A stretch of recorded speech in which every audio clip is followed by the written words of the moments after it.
Shalom, selamat pagi Bapak Ibu Saudara yang terkasih dalam Kristus Yesus. Di pagi hari ini, mari kita sejenak renungkan firman Tuhan. Kita bersatu di dalam doa.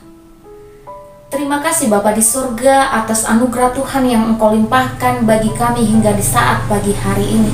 Pada saat ini kami akan mendengarkan firman-Mu. Mari kiranya Tuhan Engkau yang menguasai hati dan pikiran kami, agar kami memahami dan melakukan firman-Mu dalam hidup kami sehari-hari.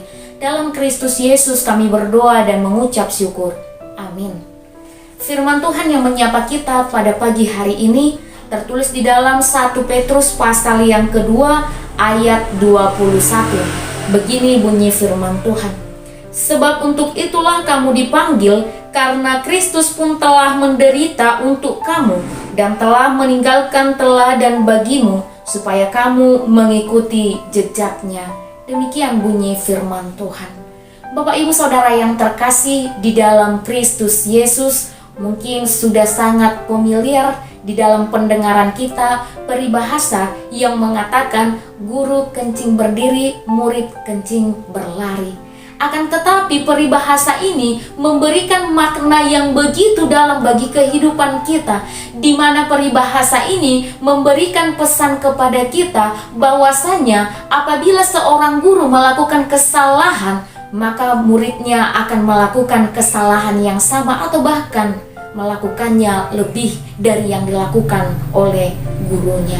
Oleh sebab itu seorang guru harus benar-benar menunjukkan teladan yang baik bagi para muridnya, karena itu yang akan diserap dan juga diingat oleh para muridnya.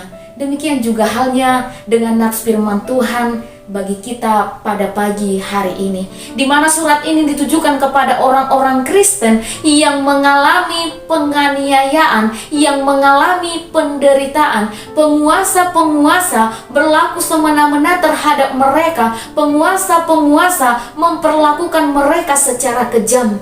Oleh sebab itu Rasul Petrus mengarahkan mereka, mengajak mereka agar mereka boleh berlaku setia, berlaku taat di saat mereka menghadapi penderitaan tersebut.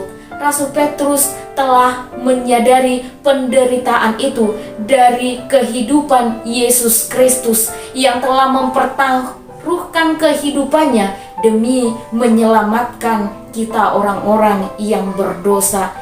Tujuan dari penderitaan Yesus Kristus adalah untuk menjalankan apa yang menjadi misi, apa yang menjadi kehendak Allah di tengah-tengah dunia ini.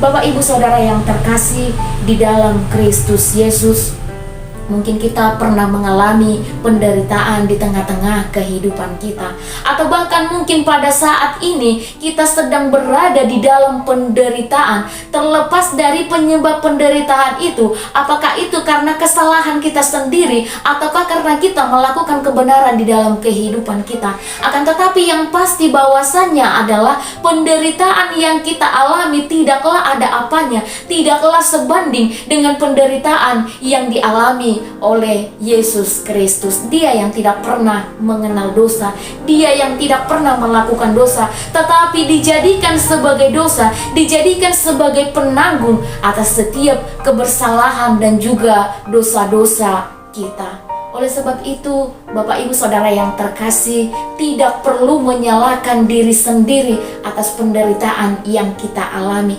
Tidak perlu menyalahkan orang lain dan juga tidak perlu menyalahkan keadaan. Tetapi pandanglah kepada Allah yang telah menetapkan segala sesuatunya dan juga yang telah menyediakan jalan bagi kita.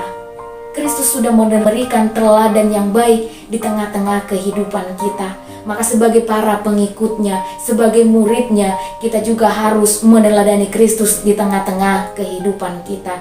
Panggilan untuk berbuat baik dan panggilan untuk menderita masih berlaku bagi kita hingga pada saat ini. Oleh sebab itu mari tetap senantiasa setia dan taat di dalam setiap penderitaan, di dalam setiap pergumulan yang kita hadapi. Kita yakin dan percaya bahwa Tuhan senantiasa menyertai kita. Demikian firman Tuhan, kita bersatu di dalam doa. Terima kasih Bapa di surga untuk sapaan firman Tuhan yang boleh kami dengarkan pada pagi hari ini. Ajar kami lewat firman-Mu Tuhan, agar kiranya kami boleh meneladani Kristus di tengah kehidupan kami, dan kami boleh berlaku taat di dalam menghadapi setiap penderitaan dan pergumulan di tengah kehidupan kami. Ini doa dan permohonan kami dalam Kristus Yesus. Kami berdoa dan mengucap syukur. Amin. Demikian renungan kita pada pagi hari ini. Selamat menjalankan aktivitas. Tuhan memberkati. Shalom.